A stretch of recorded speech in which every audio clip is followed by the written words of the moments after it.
complicité au la France est déterminée à détruire RDC. Il est vraiment déterminé à effacer RDC. La France a aussi doté les sous le Rwanda 5 hélicoptères de guerre pour en découdre na FARDC parce qu'ils tiennent toujours à leur complot. Oyo basalaki na lobaki autre fois au cours d'une émission oyo basalaki ba balkaniser Congo. Les plans ya balkanisation est déjà en marche. Yango le France a déterminé à se cacher les sous-soutés, a déterminé maintenant il y a que soutenir ouvertement le Rwanda, la M23 via le Rwanda, il y a que doter bango maintenant ba missiles pour écraser nos sous-cols et à doter bango encore ba avions de chasse, hélicoptères de guerre pour bundisa l'armée congolaise. Ils ont là qui ça combien la France a toujours été derrière les M23, derrière le Rwanda pour détruire le Congo. Et ça pour qui ça combien la France est complice derrière le Rwanda, derrière Ouganda, au basa déterminé, il y a que matérialiser plan à Bango, il y a que balkaniser le Congo. Pendant que les M23 sur le terrain, tout le monde déjà ravitaillé. Il y a M23 au niveau Bunagana, camion militaire, il y a RDF, se renforcer. Au niveau de Bunagana, il y a militaire il y a Ouganda. Qu'est-ce qu'il prépare dans la Bunagana? N'est-ce pas un assaut avec les ravitaillements à la France? Mais ça va préparer un assaut pour sa Goma afin d'imposer à notre président de se soumettre maintenant à la cahier des charges. Voilà pourquoi ils vont combattre Félix. Voilà pourquoi ils vont combattre Félix. Parce qu'ils ont compris que Félix n'en veut pas à l'unité qu'on mettre en application plan Oyo. Mais les politiciens congolais soi-disant ils vont combattre parce qu'ils ont mettre en application plan à Bango Oyo. Il y a balkanisé le Congo. Et la France est complice na complot wana Oyo bande na biso ba kufa na partie est. Comment est-ce que le Congo qui est adressé mais ils ont doté armement, ont doté d'avions de guerre dans pays agresseur. Et ça est inconcevable. Et comment est-ce que le Congo peut continuer de collaborer avec la France? Et maintenant, les Français et les Occidentaux se décider de passer maintenant à vitesse supérieure. Il y a la France, à ce moment a bandé armer les M23 via le Rwanda ouvertement et officiellement. A bandé doter maintenant les armes, qu'on pèse les munitions, qu'on pèse les avions de guerre pour mettre en application ces plans. Il y a balkanisation en Boka Nabiso. Et seul héritage au Nzamba pesa na moto zali mabele na ye pour défendre yango. Le autre monde a Israël va défendre mabele na bango. Biso pe le corps to défendre mabele na biso. Oyo minde va déposséder biso yango au profit à Rwanda. Au profit à Rwanda. Totalement. Bonjour ou bonsoir, ça dépend l'heure à laquelle vous nous suivez à travers notre magazine Yokabaz. Eza Wabino Molobel Nabino, le sénateur Marcel, je reviens encore pour nous partager un peu d'informations. Ils ont la Mboka Nabiso, ils ont préoccupé Biso au plus haut point. Au sommaire de notre émission, nous aurons 3 points à développer à travers notre émission. Le premier point, pour revenir encore la trahison à la France qui continue toujours, qui est déterminée, il y a qu'à détruire la RDC. Le deuxième point, par rapport à l'accord qui signé en 2009 par les clans Kabila pour la conséquence, il y a dans la partie est de Nabiso. Et puis le troisième point, la déclaration, il y a présidente, il y a Tanzanie, na chef, il y a maison militaire, il y a Mwanamboka, Joao Lorenzo. Et puis tout ça puis déclaration à mouvement citoyen à ONG au Basali par rapport à dossier à Mwanga Chouchou. Sans plus tarder, balangalis internaute par rapport à la complicité au la France est déterminée à détruire RDC. Il est vraiment déterminé à effacer RDC. La France a aussi doté les sous le Rwanda 5 hélicoptères de guerre pour en découdre na FARDC parce qu'ils tiennent toujours à leur complot. Oyo basalaki na lobaki autre fois au cours d'une émission oyo basalaki ba balkaniser Congo.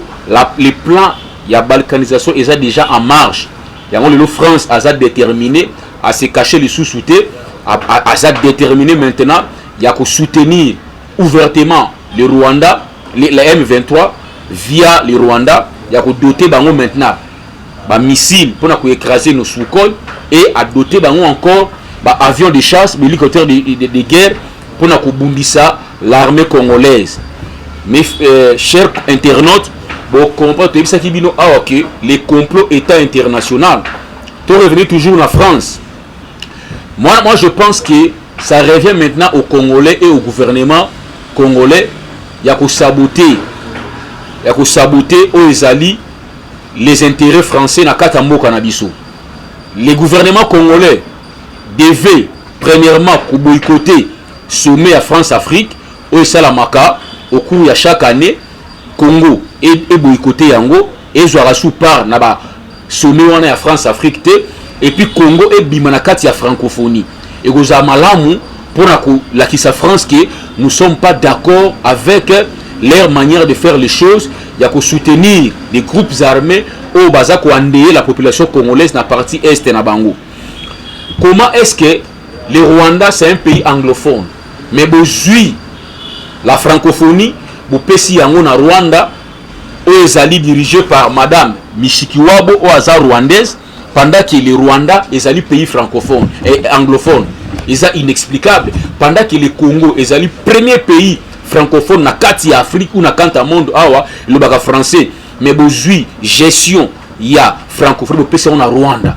Ils ont là qui ça combien la France a toujours été derrière les M23, derrière le Rwanda pour détruire le Congo. Moi je pense que le gouvernement congolais comme on a dit autrefois aime un peu qu'aux les décisions courageuses pour saboter les intérêts français na Katambo Kanabisu aux populations congolaises pour na kosenga la population congolaise to boycotter ba produits ya ba entreprise française na Katambo Kanabisu comme quoi to boya kosomba dès maintenant carburant mazout to boya kosomba essence na ba station ba français entre autres Elf na Total. C'est pour nous la manière ya ko boycotter ya ko manifester mécontentement na biso contre la France. Comment elle soutient pardon les Kagame et les M23 au baza ko andeye population congolaise na partie est na yango. Désormais population congolaise bobo ya kosomba carburant na ba station à France o ezali Total o ezali Elf. C'est la manière pour nous à manifester mécontentement na biso. Imaginez-vous un peu, le président avait lancé l'appel d'offres pour l'entreprise pétrolière pour exploiter les blocs pétroliers dans Bokanabiso et les blocs gaziers. Le président avait sollicité les concours de France, l'entreprise na Elf, na Total. Ces deux entreprises françaises, Boya, qui a exploité pétrole à Congo. Pendant qu'il va exploiter le pétrole dans le lac Albert, où est la frontière entre le Congo et l'Ouganda, va exploiter le pétrole, le gaz dans le Rwanda. Comme leur intérêt est derrière le Rwanda. Parce que Baboy Koya qui exploité le pétrole dans la France, le président américain qui a lancé l'appel d'offres. Et ça pour combien la France est complice derrière le Rwanda. Derrière Ouganda, au Baza déterminé, il y a matérialiser plan à Bango, il y a balkaniser Congo. Parce que le pétrole est exploité, au Baza Koteka, au lobby sont congolais. Parce que les Congolais, ceux qui sont carburant, notamment essence, na mazout, na station à Total, na Elf, et Zali qui ont contribué. Na mort, il y a des Congolais au Bakouf en Est. Parce que ces entreprises françaises, entre autres Total et Elf, financaka le Rwanda guerre ya Est via financera pardon guerre ya Est aux alliés pilotés par le Rwanda et les M23. Alors ce qui biso to sont produit na bango entre autres l'essence mazout naba huile na bango c'est que biso congolais to naïf toujours contribuer encore de plus na mort au bakufa na partie est en na biso parce que ces entreprises ne financent la guerre ya Est wana pour endeyer la population congolaise. Voilà pour moi la décision est ça simple que l'état congolais a ça la part na ye biso population congolaise au to na kati ya Congo to boya to renoncer na produit pétrolier.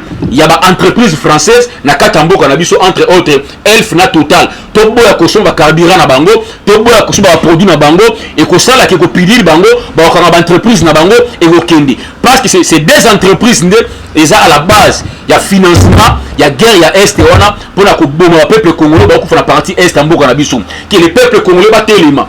Tout ce que vous la naïf si la moment où le président a sollicité l'entreprise wana ba ko exploiter le pétrole na biso ba boyi. Parce que au profit à Rwanda na Uganda parce que déjà Elf na Total bazo exploiter pétrole na kata lac Albert où ils allaient frontière entre Congo na Uganda ba exploiter pétrole na gaz na kata ya Rwanda mais pour le pétrole à Congo ba refuser mais bazo teka so pétrole ba teka la biso pétrole et zo uta na lac Albert et uta na Rwanda et uta na Uganda. Voilà pourquoi biso ba congolais la manière ya ko saboter ba intérêt français to renoncer na carburant na bango to renoncer ko somba carburant na ba station ya Elf na ba station ya Total. C'est une manière ya ko boycotter ya ko saboter ba intérêt français na mboka na biso au niveau du gouvernement to boycotter ba réunion ba sommet na bango ya France Afrique to bima na kata francophonie et c'est la manière ya malamu ya ko pidir la France avec sa mauvaise politique. L'autre moni toutes les colonies françaises les na Afrique va comprendre mauvaise politique ya France bandi ko bima tout le monde na Mali, tout le monde na Burkina Faso, tout le monde na Centrafrique, ba boyo le politique en France ya mabewana ya ko soutenir ba rébellion pour na ko renverser le pouvoir ya pays africain pour que la France ait se ravitailler. Et la France n'a rien. La France gagne na mutoki ya ba africain. Le France a salaka France CFA pour 14 pays na Afrique et puis yemo ka la moitié en mbongo wana. Alors comment est-ce que l'Afrique peut se développer? Voilà pourquoi certains pays africains vont comprendre cette mauvaise politique de la France et nous va se décider, va se détacher de la France. Moi je pense que le Congo aussi doit emboîter le pas, que saboter l'intérêt français dans Katambo Kanabiso.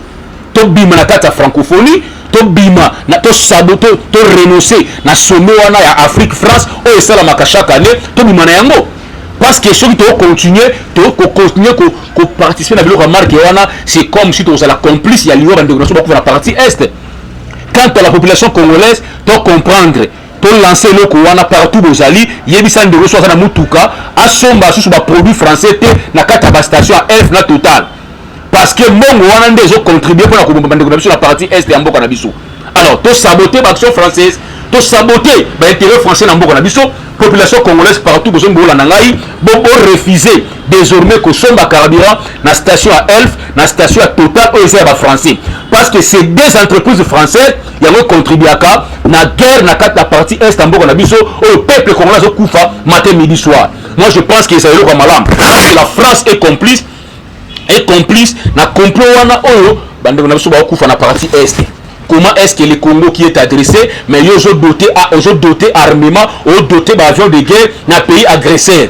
Et ça est inconcevable. Et comment est-ce que le Congo peut continuer de collaborer avec la France? Moi je pense que l'autorité va tirer les conséquences. Il y a ma cambo offense à ce sala. Bah, j'ai une décision courageuse pour mettre fin à la coopération avec la France ou saboter les intérêts français dans le Canabissou. Et la population congolaise, biso par na biso salinini, ya toboya dès maintenant, ya ko somba carburant na ba station à F, ya ko somba carburant na station à Total parce que les deux entreprises françaises ils ont contribué au massacre, ya ba tuerie, ya peuple congolais na partie est ya mboka na biso. Donc moi je pense que Congo et Mekaimpe kozwa makambo na maboko parce que trop c'est trop. Nous en avons marre avec la France. Parlons aussi, il y a mandat d'arrêt international OYO. Basala qui contre Mwanamboka Poutine, tout le monde la Russie. Et répondre par l'entremise, il y a vice-chef, il y a sécurité à Kremlin, Mwanamboka Dimitri Medvedev, a lobby que si la CPI continue, la Russie est prête de bombarder cette institution mafieuse Oyo est à la merci des Américains. Et ceux qui vont continuer, la Russie est prête maintenant de bombarder cette institution aux alliés à ces pays. Et puis à mettre Bango en garde. À Yebisi Bango va poursuivre le procureur général, il y a CPI, il y a 3 juges au baza impliqué dans makambo ça manakati ya Ukraine. Ba porter bango plainte, ba poursuivre bango la Russie. Et puis Laurent Gbagbo, avec Obakisa, l'ancien président Boyebié, ancien président de Côte d'Ivoire, on a été victime.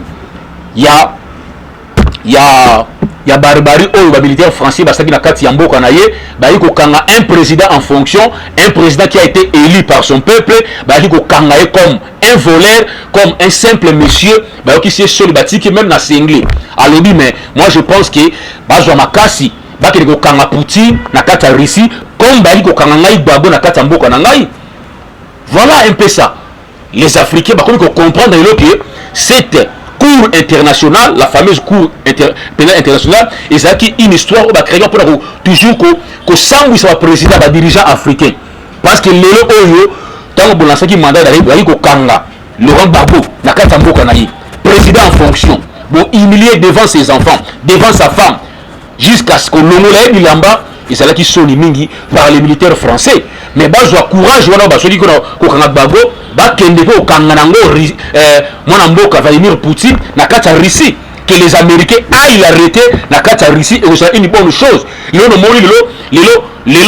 je pense la position de la Russie et qu'on créer des blocs à kata monde et qu'on permettre les lobes africains bah mais un peu qu'on souffler parce qu'avec les blocs des occidentaux et ça qui bloc moi bah mafier bah toujours un objectif il y a quoi appauvrir les Africains au profit de l'intérêt égoïste. Les richesses au sol là, biso africain, il faut soutenir la Russie pour que débloquer se créer dans le monde, pour que les Africains puissent souffler, qu'il y a un bloc la Russie qui reste et fait collaborer avec l'Afrique. Ce qui par rapport à l'accord Oyo, et c'est là qui signé par le régime passé Oyo Bayaki Kotanda, mbetu ya balkanisation en Mboka Nabiso. Le régime, il y a FCC. Et les a passé, tant qu'on a battu de lait, sans prendre à Félix, je crois, ils allaient par ignorance, ou ils allaient par la haine, je ne comprends pas certains Congolais. Tu me rappelles autant là, tu tirais qui moi 3 alinéas, il y a article, où le soit FCC, le donneur de leçons, signal pour le côté Kamboka, hormis accord il y a l'Émirat, constitution Mboka Nabiso, il y avait encore d'autres accords qui ont été signés par les FCC, par Kabila et ses poulains. Qui dit l'accord? La première alinéa nango, accord le Biboui. Les gouvernements congolais acceptent de céder 43% des commandements militaires au Nord Kivu et 39% au Sud Kivu à la seule communauté Tutsi. Allez-y comprendre. Allez-y comprendre. Bateau Bajira Mboka Oyo pendant 18 ans, comme le donneur de leçons. N'est-ce pas c'est eux Basaki à la base il y a côté Kamboka Oyo. N'est-ce pas c'est eux Oh Batanaki Mbetu, il y a Balkanisation à Mboka Oyo. Comment est-ce qu'un gouvernement responsable peut signer de tels accords en 2009? Il y a qu'au CD 43%. Il y a commandement, il y a armée à Mboka na Nord Kivu et 39% na Sud Kivu na seule communauté Tutsi. Voilà pourquoi tant le bakino déjà batu oyo banda ko sala ngo a dessin ba yebaki eloko nini bazo sala le Tshisekedi azot ma victime ya ba accord oyo bato ba charaki mboka pendant 18 ans ba sala ba yaki isa ko tanda mbetu ya balkanisation pour que mboka na biso kabwana par rapport à complot na biso bino autrefois na émission précédente que le complot ezaki déjà fin prêt donc dans la phase de matérialisation du complot wana. Heureusement Tshisekedi fait face à ces complots. Deuxième point, il y a même accord. Et le gouvernement congolais accepte la création d'une nouvelle police de frontières sous le commandement de M23 afin de les protéger. Allez-y comprendre. Il fallait pas créer une nouvelle police à frontières, laquelle police, il y a de sécuriser la frontière Nabiso. Et c'est la sous-commandement de M23. Qui du reste sont des Rwandais Tutsi. Allez-y comprendre, chers compatriotes. Jusqu'à quand tu es naïf, tu comprendre que non, complot au Congo, ils faire face à Nango, et c'est là qui FCC n'a qu'à là, de tels accords, ils ont signé en 2009. par les Congolais. Allez-y comprendre. Et le troisième point, le gouvernement congolais accepte de décréter la partie est du pays, Nord Kivu, Sud Kivu, Ituri, Ouele, Maniema et j'en passe, comme étant une zone sinistrée et bénéficiera d'un statut d'administration particulière, d'une autonomie financière et d'un concept de sécurité particulière sous la gestion M23. N'est-ce pas Yangwana balkanisation? N'est-ce pas Yangwana balkanisation? Bandeko. Mais tu comprendre, papa. Tu comprendre, mes frères et sœurs, que ces complots, et c'est bien préparé. Et c'est le FCC, Kabila et ses acolytes, qui maintenant qu'on matérialise plein qui se dit en souffre. Mais quand je vois certains Congolais, la Félix, par complicité ou par naïveté ou par ignorance, de tels accords, ils ont été signés en 2009 par le gouvernement congolais, ils ont été conduits par Kabila, qui était le chef de l'État, signé par Raymond Chibanda, ministre de la coopération régionale. Voilà de tels complots. Et le Congo de souffrir Nayango, autrefois, les complots étaient internationaux. Rwanda qui pilote ces complots, il y a balkanisation, et Kabila qui était la pièce maîtresse au Congo pour matérialiser cela. Voilà de tels complots. Oyolo Tshisekedi en souffre. Il paye les prix. Il continue à subir des pressions internationales pour Andima, pour mettre en application cet accord. Voilà maintenant les lobbies congolais. Nous devons soutenir ces messieurs, les chefs de l'État, dans des forts à Zosala, pour soutenir lui, parce qu'ils refusent de mettre en application ces plans. Voilà pourquoi Lelo, qui est victime de la menace internationale. Banamboka, complot Oyo date de très longtemps, c'est 30 ans passés. Bazoua nango malembe. Na yebi saki bino le même complot Oyo. Bakotisa yango na kati ya constitution ya mboka na biso. So aujourd'hui constitution ya mboka na biso na article 4 na yango, na article 51, na article 217. C'est toujours le même complot. De balkaniser notre pays. Bazui ce complot bakotisa na kati ya constitution ya mboka na biso, qui est la loi mère ya mboka na biso. Congolais tout la mouka. Jusqu'à quand on tika la distraction? Jusqu'à quand? Nous devons mettre de côté nos divergences. Les hommes politiques, ils complot Oyo. Mais tellement ils font les jeux de l'ennemi. Voilà pourquoi ils vont combattre Félix. Voilà pourquoi ils vont combattre Félix. Parce qu'ils ont compris que Félix n'en veut pas à l'unité qu'on mettre en application plan Oyo. Mais les politiciens congolais, soi-disant, ils vont combattre hier parce qu'ils ont mettre en application plan Oyo. Il y a balkanisé le Congo. Voilà pourquoi Bissoba Congolais, chers internautes, Totelima, moi, ma mission est éveiller la conscience du peuple congolais. Il y a informer bino à temps réel par rapport à complot Oyo, notre pays, Esaï Nango, victime pendant plus de 30 ans. Maintenant, les Français et les Occidentaux se décider de passer maintenant à vitesse supérieure. Il y a les France, à ce moment abandonné qu'on armer les M23 via le Rwanda, ouvertement et officiellement.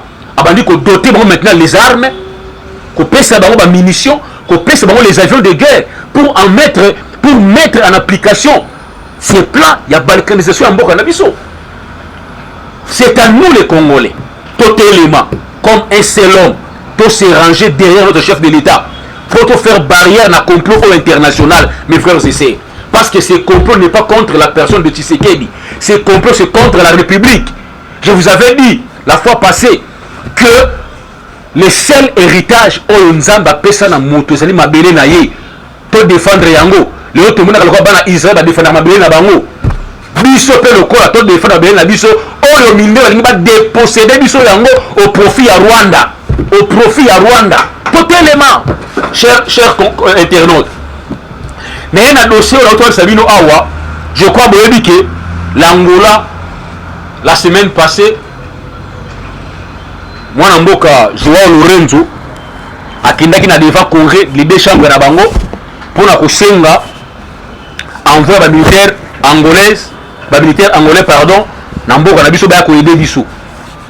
Et puis chose qui a été faite, mais nous sommes un peu déçus. Il y a Kolanda, la déclaration, il y a chef, il y a maison militaire, il y a Lorenzo qui est le ministre d'État et chef de la maison militaire qui nous dit que il faut poser un préalable pour que les troupes angolaises effectuer déplacement pour le Nord Kivu. Qu'est-ce qu'il dit? Bazako senga cessation, il y a hostilité dans la partie est de Nabiso. Pendant que le Congo est adressé par le Rwanda via les M23. Pendant que les M23 à chaque fois a violé les cessez-le-feu.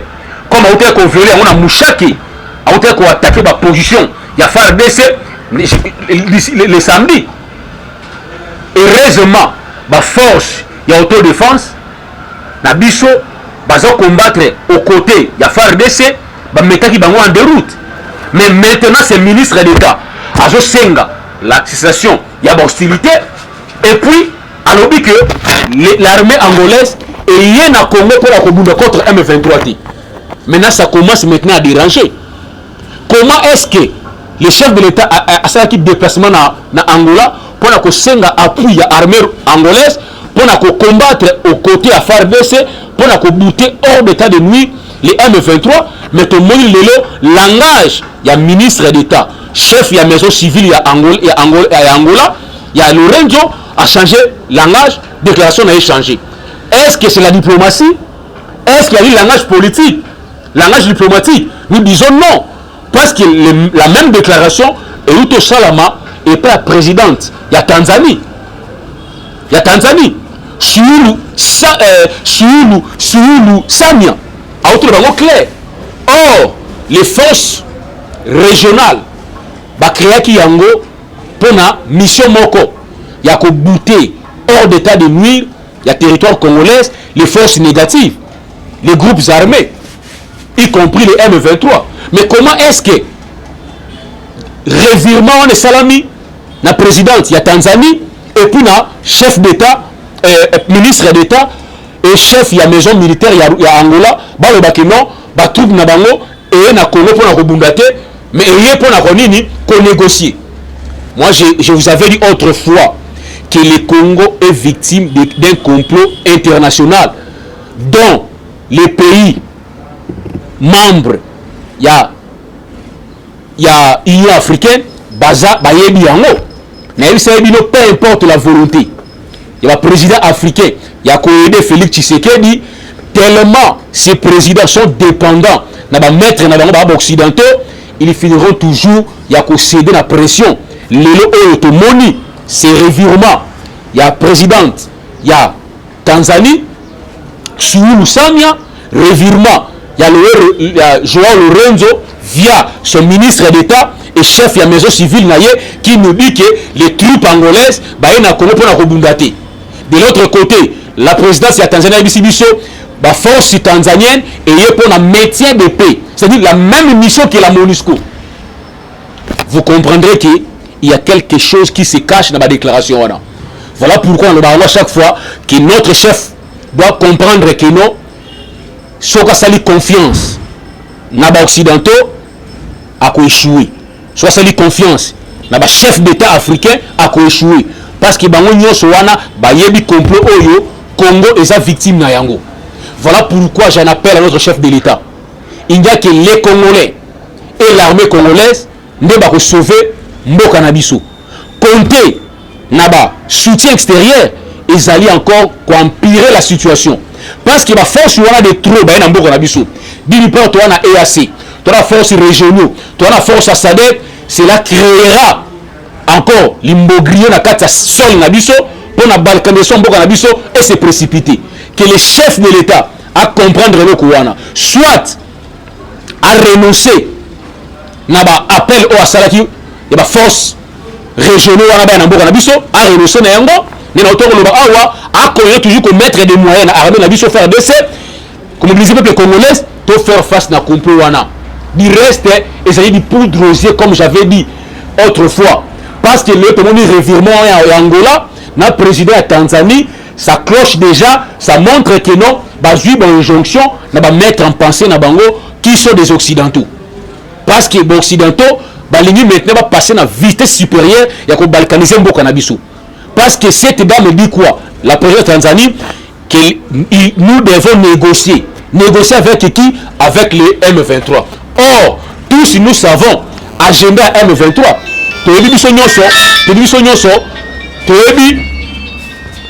cahier des charges à M23, ils allaient accord au Naouti c'est ça leur cahier des charges. Que les Tshisekedi Andima, accord Oyo, Kabila a signé en 2009 et en 2013. Il y a Kondima, Pesa Bango, gestion. Il y a partie Est et Ambo Kanabiso. Ils avaient déjà balkanisation Ambo Kanabiso. Voilà pourquoi Tshisekedi, qui ne veut pas céder à cela, maintenant, Balaki Sango Poulele et les pays, pays limitrophes Ambo Kanabiso, entre l'Angola et la Tanzanie, Balaki doit position de Bango qui est renoncer maintenant. Or, qui Angola avait accepté, il y a Félix Tshisekedi, il y a continué dans la troupe pour combattre les terroristes M23. Mais d'où vient ces revirements? Il y a un ministre d'État Angola, chef de la maison civile à Lorenzo, qui nous dit que à poser un préalable avant la troupe rwandaise angolaise et se déplacer, il faudra mettre fin d'abord à l'hostilité. Pendant que les M23 sur le terrain, tout le monde est déjà ravitaillement. Il y a M23 au niveau de Bunagana, les militaires, il y a RDF, se renforcer. Au niveau de Bunagana, les militaires, il y a Ouganda.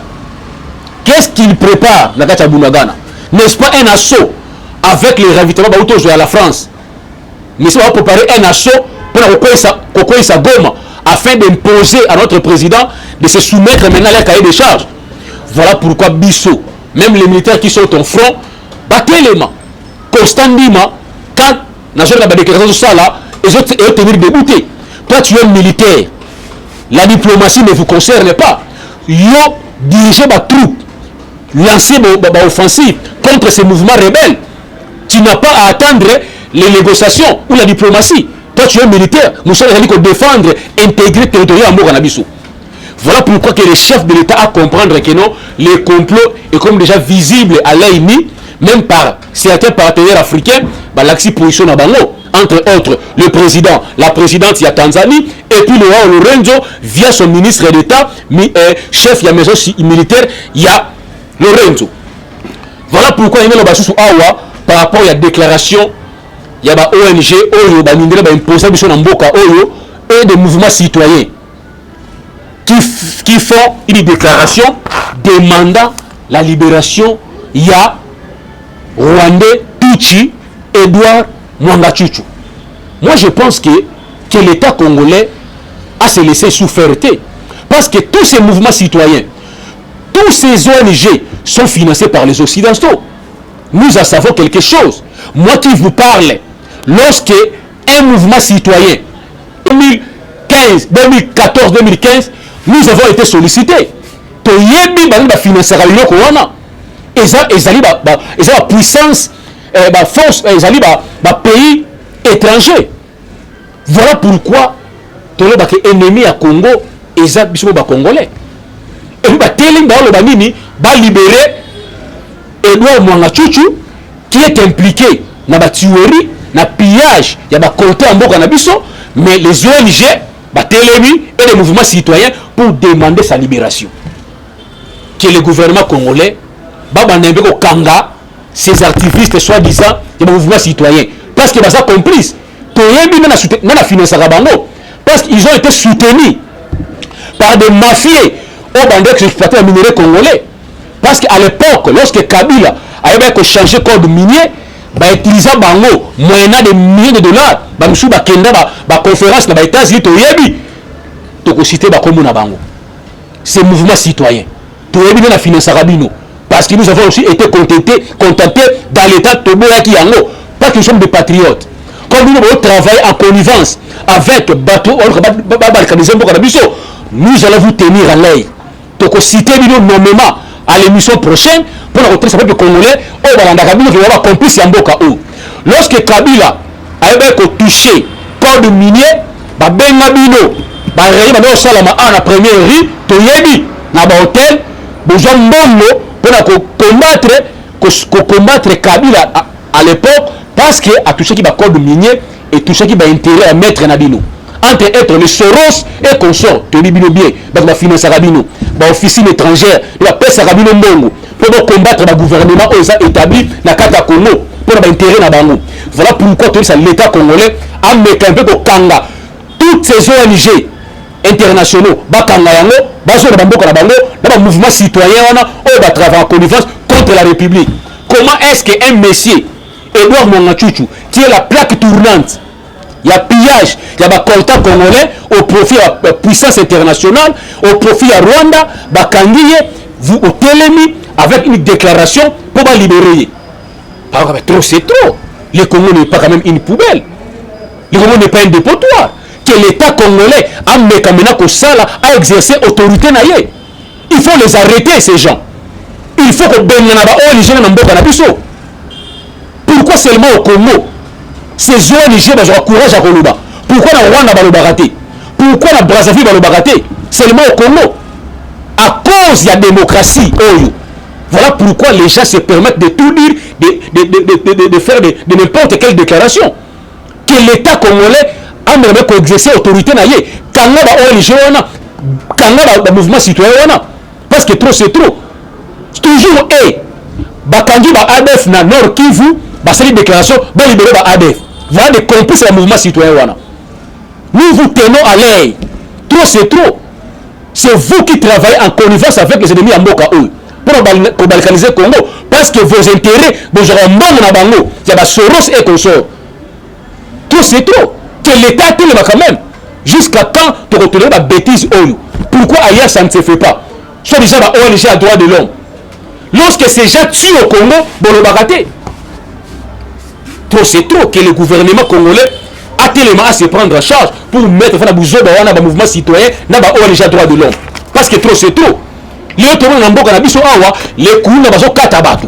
Donc on a couru ONG à droit de l'homme a télémi, va libérer Bango. Trop c'est trop. Tu as dit que vous avez financement à Libanda. Tu as dit que Malamu, vous avez financement à Libanda. Na ba ennemi mboka oyo Soros a financé Rabino. Ba mafia wana ba sota minéraux na biso ba financé Rabino, ba mouvement citoyen na ba ONG à droit de l'homme. Nous en avons marre avec vous. Voilà pourquoi tu es la chef de l'État na biso. Na otolo ba awa azwa ba décision courageuse ya ko saboter ba intérêt ba français na mboka na biso. Et au peuple congolais to boycotter ba intérêt ba français. To boya ko somba mazout, essence, huile moteur na ba station ba français. Total na Elf parce que Batouana mbongo wana nde ba entreprise wale financer ka ba rébellion et financer ba groupe armé ya terroriste na mboka na biso. To saboter ba intérêt na bango. Peuple ko partout bo la ngai. O azala na mutuka. Désormais ba station zebre na Congo. O ezali Total, o ezali Elf, bo somba sous carburant na ba station wana té. Ils sont français parce que les Français vont soutenir ba M23 ou la population congolaise dans mboka na biso.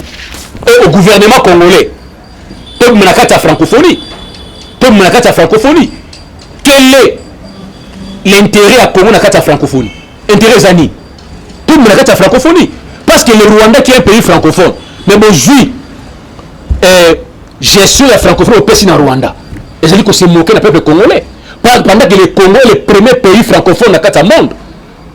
Or que le gouvernement congolais, dans le Bango, à l'émission passée, a une décision courageuse de saboter les intérêts de la France dans le Congo. Parce que la France, tout le monde, combien de pays africains et mettre à genoux. La France n'a rien. La France se sert toujours dans les pays africains pour s'enrichir. Voilà pourquoi dans le Mboka, Mouké toi qui n'a pas partagé na bino yango wana na auto sabino qui je suis un peu souffrant en tout cas to tenir toujours ko informer bino ba o balanda biso balinga biso ba wi poko yede biso na moi Mouké na bango et permettre biso pe to continuer ba soin to sala ba soin na biso ba soin to continuer ba soin auto Holanda parce que to yaka pa bakasi pour to lingi mboka na biso yango to zoya pour na ko informer bino à temps réel par rapport à l'information mboka na biso mais santé zo permettre traiter ba o balanda biso ba sepler na analyse na biso na information nous sommes là mon numéro WhatsApp ezali wana boki ko benga aider biso pe lisusu et permettre biso de continuer les soins au Hollande. Il reste à la prochaine. Mon numéro c'est le plus 243 81 52 99 123 plus 243 81 52 99 123. Ezali Wabino Monobili Nabino, le sénateur Marcel. Tokutani à la prochaine. Bye bye. Toyebi tokosité bakomo na bango. C'est mouvement citoyen. Toyebi na finance Rabino parce que nous avons aussi été contactés dans l'état Toboya Kiango parce que nous sommes des patriotes. Comme nous travaillons en connivence avec bateau nous allons vous tenir à l'œil.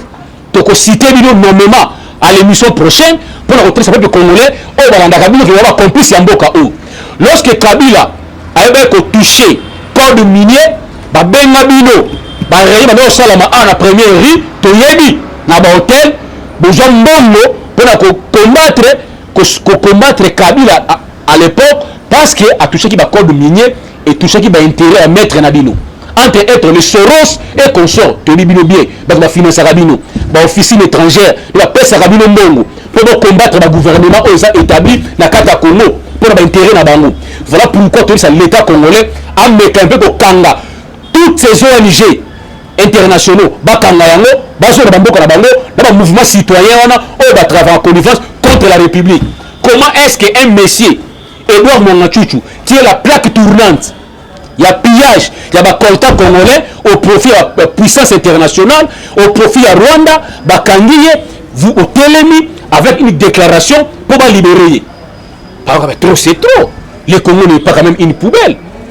Le Congo n'est pas un dépotoir. Que l'État congolais a a exercé autorité. Il faut les arrêter, ces gens. Il faut que pourquoi seulement au Congo ces ONG ont courage à Koluba? Pourquoi na Rwanda va le barater? Pourquoi na Brazzaville va le barater? Seulement au Congo. À cause de la démocratie. Voilà pourquoi les gens se permettent de tout dire, de faire de n'importe quelle déclaration. Que l'État congolais a même exercé autorité. Quand on a ONG, quand on a un mouvement citoyen, parce que trop c'est trop. Toujours Bakangi ba ADF na Nord Kivu, c'est une déclaration, va libérer ADF. Voilà des complices du mouvement citoyen. Nous vous tenons à l'œil. Trop c'est trop. C'est vous qui travaillez en connivence avec les ennemis à Mboka pour balkaniser le Congo. Parce que vos intérêts, vous aurez un monde dans Bango. Il y a des Soros et consorts. Trop c'est trop. Que l'État tout le monde quand même. Jusqu'à quand tu retournes la bêtise Oyo? Pourquoi ailleurs ça ne se fait pas? Soit déjà la ONG à droit de l'homme. Lorsque ces gens tuent au Congo, bon le barater. Trop c'est trop que le gouvernement congolais a tellement à se prendre en charge pour mettre fin à le mouvement citoyen dans l'ONG à droit de l'homme. Parce que trop c'est trop. Les autres les coups ne sont pas katabatu. Donc on a couru ONG à droit de l'homme a télémi, va libérer Bango. Trop c'est trop. Tu as dit que vous avez financement à Libanda. Tu as dit que vous avez financement à Libanda. Na ba ennemi mboka oyo Soros a financé Rabino. Ba mafia wana ba sota minéraux na biso ba financé Rabino, ba mouvement citoyen na ba ONG droit de l'homme. Nous en avons marre avec vous. Voilà pourquoi tu es la chef de l'État na biso.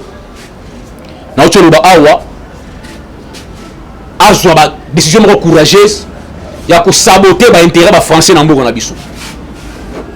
Et au peuple congolais to boycotter ba intérêt ba français. To boya ko somba mazout, essence, huile moteur na ba station ba français. Total na elf.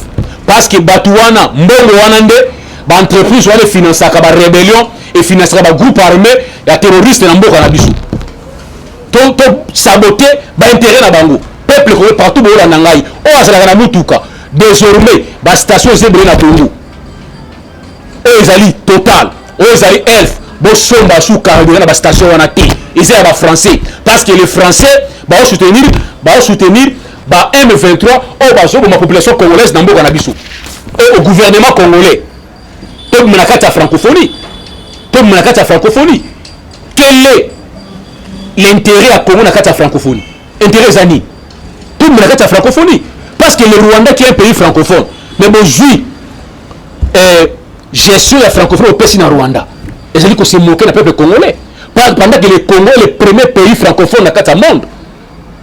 or que le gouvernement congolais na auto le bango à l'émission passée a précisément courageuse de saboter les intérêts il y a France na kati ya Congo parce que la France tout le monde combien de pays africains et mettre à genoux. La France n'a rien. La France se sert toujours dans les pays africains pour s'enrichir. Voilà pourquoi dans Mboka Mouké toi qui n'a pas partagé na bino yango wana na auto sabino que je suis un peu souffrant. En tout cas, tu dois tenir toujours qu'on informer bino bao balanda biso balinga biso ba wi poko yede biso na moi Mouké na bango et permettre biso pe to continuer ba soin to sala ba soin na biso ba soin to continuer ba soin au to Hollanda parce que to yaka pa bakasi pour to lingi mboka na biso yango to zoya pour na ko informer bino à temps réel par rapport à l'information mboka na biso mais santé zo permettre te ba o balanda biso ba sepler na analyse na biso na information nous sommes là mon numéro WhatsApp ezali wana boki ko benga ko aider biso pe lisusu et permettre biso to continuer ba soin au to Hollanda il reste to couter à la prochaine mon numéro c'est le plus 243 81 52 99 123 plus 243 81 52 99 123 ezali wabino monobili na bino le sénateur Marcel tokutani à la prochaine bye bye.